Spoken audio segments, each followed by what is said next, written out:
মিথ্যায় ডেকে আনে বিপদ। তার একটি ঘটনা আপনারা শুনেন। কোনো এক যুগে এক দরবেশ আল্লাহওয়ালা বুজুর্গ ব্যক্তি ছিল। সে রাস্তা দিয়ে হেঁটে যাচ্ছে।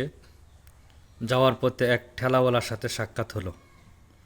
ঠেলাওয়ালা ঠেলা নিয়ে চলে যাচ্ছে, আর ঠেলা গাড়ির মধ্যে ছিল কিছু চিনির বস্তা।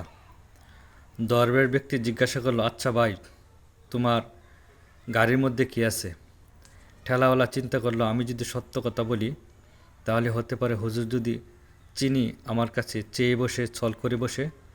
তখন সে মিথ্যায় আশ্রয় নিল, বলল, হুজুর এখানে ছাই আছে। দরবেশ ব্যক্তি বলল, আচ্ছা তাই হোক। সাথে সাথে চিনিগুলা ছায়ে পরিণত হয়ে গেল। দরবেশ ব্যক্তি ওনার বাড়িতে চলে গেলেন, আর চিনিওয়ালা ওনার গন্তব্যস্থানে পৌঁছে গেলেন। পৌঁছে বস্তা যখন খুললেন, খুলে দেখেন বস্তার মধ্যে চিনির পরিবর্তে সবগুলা ছায়ে পরিণত হয়ে গেলেন। তখন এই কথাগুলা তিনার স্ত্রীর সাথে উপস্থাপন করলে তিনার স্ত্রী বললেন যে, তুমি মিথ্যা বলার কারণে আজকা এই চিনিগুলা ছায়ে পরিণত হয়ে গেছে। তখন ঠেলাগুলা তার ভুল বুঝতে পারল, আবার দৌড়ে আসলো দরবেশের কাছে। আয়সা পুরো ঘটনা বললে। দরবেশ বলল, আচ্ছা ঠিক আছে, তুমি আজ থেকে ওয়াদা করো আর কোনো দিন মিথ্যা বলবে না। হুজুর আর কখনো মিথ্যা বলবো না। আচ্ছা ঠিক আছে, যাও, তোমার চিনি আগের মতোই চিনি হয়ে যাবে।